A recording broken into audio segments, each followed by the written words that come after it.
Dear brothers and sisters, greetings in the most precious name of our Lord and Savior Jesus Christ.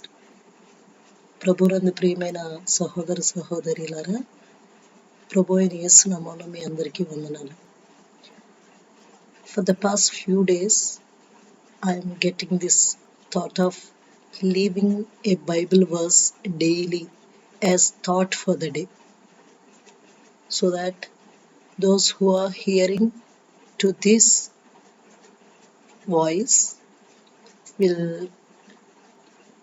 remember this verse the whole day and meditate, so that few people may be benefited through this verse.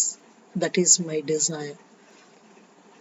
చాలా రోజుల నుంచి Bible నుంచి ఏదైనా ఒక వాక్యం చదివి thought for the day అని పెట్టాలి.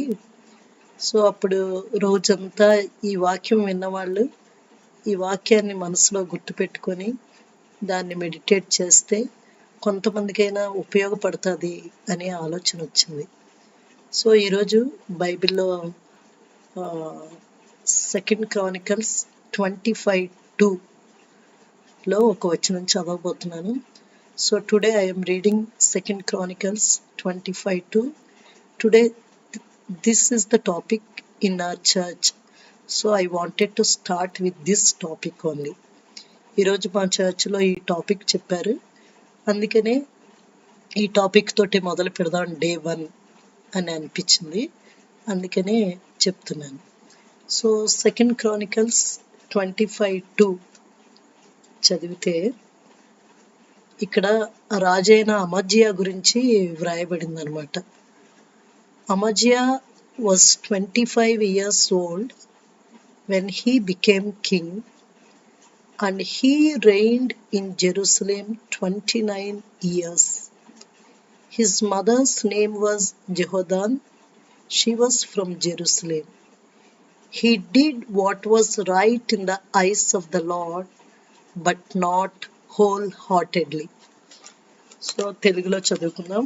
Will read it in Telugu. 2వ దినవృత్తాంతాలు 25:2. అమజ్యా ఏలన ఆరంభించినప్పుడు 25 ఏండ్ల వాడై 29 సంవత్సరములు యెరూషలేములో ఏలెను. అతని తల్లి యెరూషలేము కాపురస్తురాలు, ఆమె పేరు యెహోయద్దాను. అతడు యెహోవా దృష్టికి యథార్థంగా ప్రవర్తించెను గాని పూర్ణ హృదయముతో ఆయనను అనుసరింపలేదు. So here God was talking about king Amaziah. What God was telling is, Amazia did what was right in the eyes of the Lord, but not wholeheartedly. ఇక్కడ బైబిల్లో అమజ్యా అనే రాజు గురించి వ్రాయబడింది. ఈ అమజ్యా అనే రాజు యెహోవా దృష్టికి యథార్థంగా ప్రవర్తించాడట, కానీ పూర్ణ హృదయంతో ఆయనని అనుసరించలేదట. సో మనం ఈ రెండింటి డిఫరెన్స్ జాగ్రత్తగా గమనిస్తే మన లైఫ్ స్టైల్ ఇంకా డిఫరెంట్గా ఉంటుంది అని అనిపించింది నాకు. So these 2 things, when we look into deep details of these 2 things, Amazia did what was right in the eyes of the Lord, but he did not do it wholeheartedly, which is very, very important. Sometimes we may do certain things just to please God, just for the purpose of pleasing God. If I do this, God may be happy and he may give this and that. Like that, with that attitude only we may live sometimes. But God expects us to be doing everything for him wholeheartedly.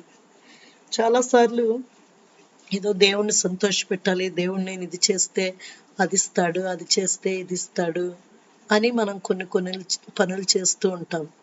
కానీ పూర్ణ హృదయంతో ఆయనని అనుసరించడం అనేది దేవుడు ఈరోజు మన నుండి expect చేస్తున్నాడు. పూర్ణ హృదయంతో అనుసరించడం అంటే బహుశా ఇంకొక కింగ్ ఉన్నాడు బైబిల్లో, there is another king called Asa. Asa అనే కింగ్ కూడా ఉన్నాడు బైబిల్లో. ఈ ఆసా అనే కింగ్ ఏం చేశాడంటే, తను కూడా రాజు అయ్యాక, ఇదో నేను 2 Chronicles 17 వచనం చదువుతున్నాను. I'm reading about king Asa, 2 Chronicles 15:17. Although he did not remove the high places from Israel, so much was written about King Asa. చాలా విషయాలు ఆసా గురించి పై వచనాల్లో రాయబడ్డాయి. కానీ ఈ 15:17లో 2 Chronicles 15:17 రెండవ దినవృత్తాంతాలు 15:17లో Asa's heart was fully committed to the lord all his life. Asa తన పూర్ణ హృదయంతో తన జీవితకాలం అంతా దేవునికి విధేయుడై జీవించాడట. అలాంటి కమిట్మెంట్ యాక్చువల్గా దేవుడు ఈరోజు నీ నుంచి నా నుంచి కోరుకుంటున్నాడు. The commitment God expects from us is whole hearted commitment. May Lord help us to really love him wholeheartedly and really do whatever we do for his cause wholeheartedly. ఈరోజు దేవుడు నీ నుంచి నా నుంచి ఏం కోరుకుంటున్నాడంటే, మనం ఏం చేసినా కూడా పూర్ణ హృదయంతో ఆయన అనుసరించాలి. పూర్ణ హృదయంతో మనం చేస్తే ఆ దేవుడు పొందే ఆనందం చాలా గొప్పది. So let's all commit our lives to God.